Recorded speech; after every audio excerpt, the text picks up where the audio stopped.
No son dos leyendas separadas, son la misma historia, repitiéndose durante siglos. Y lo más inquietante, ¿cuándo empezó realmente? El primer registro conocido del judío errante aparece alrededor del año 1228, no en textos religiosos oficiales, sino en crónicas europeas. Y ese detalle cambia completamente su origen. Un monje inglés, Roger de Mendover, menciona un hombre llamado Cartaphilus. Según el relato, era portero del palacio de Poncio Pilato.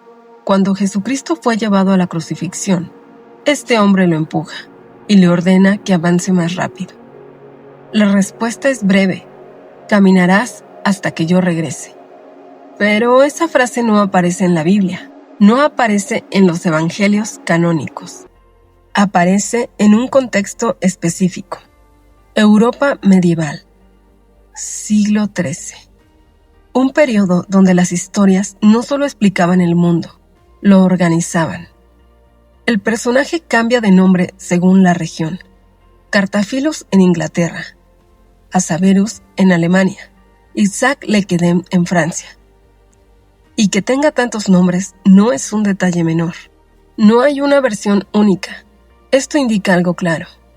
La historia no nace de un hecho, sino de una necesidad. Durante los siglos XIII al XV, Europa vive crisis constantes, guerras, hambrunas y pestes. La peste negra entre 1347 y 1351 elimina aproximadamente un tercio de la población europea. Y en ese contexto, la historia empieza a tomar otra función. Las sociedades buscan explicaciones morales, no científicas. El judío errante encaja perfectamente. Una figura que no puede morir, que carga culpa y que sirve como advertencia visible. A partir del siglo XVI comienzan a aparecer reportes de avistamientos. En 1602, otro caso de Leiden en Países Bajos. Y lo inquietante es que los relatos coinciden demasiado. Un hombre de edad indefinida, con aspecto cansado, pero no moribundo, con conocimientos de eventos históricos pasados.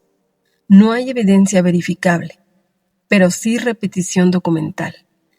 Eso mantiene viva la historia, y justo cuando parece desaparecer, cambia de forma. A partir del siglo XVII, el relato cambia de función. Un hombre que observa la historia sin pertenecer a ella.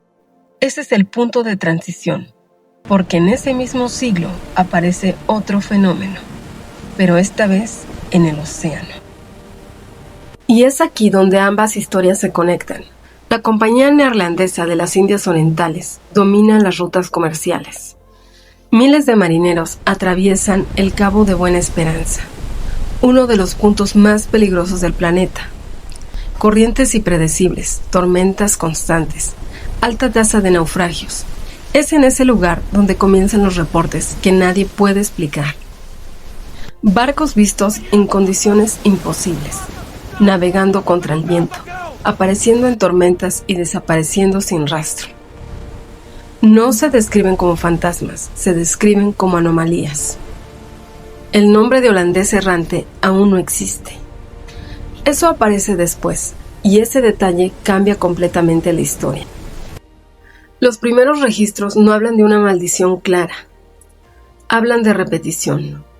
Un barco visto más de una vez, en distintos momentos, por diferentes tripulaciones. Eso rompe la lógica de la narrativa clásica.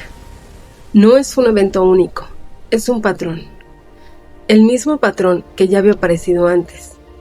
Un hombre que no puede morir, un barco que no puede desaparecer.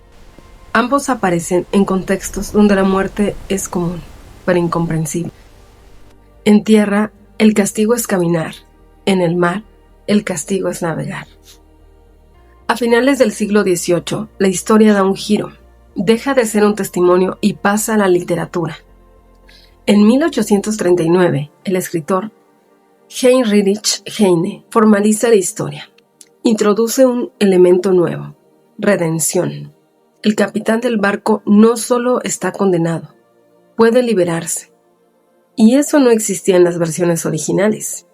En 1843, Richard Wagner lleva la historia a la ópera. Y ahí ocurre algo clave. La leyenda queda fijada. Se define al capitán, se define la maldición, se define el trono trágico. Exactamente lo mismo que pasó siglos antes. Ambas historias siguen el mismo proceso. Primero, relato disperso, después, repetición. Finalmente, narrativa consolidada. Pero hay un elemento más. Una posible explicación física.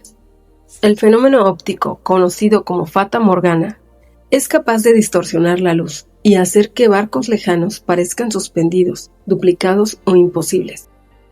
Pero eso no explica lo más importante, porque la historia no sobrevivió por lo que la gente vio, sino por lo que necesitaba creer.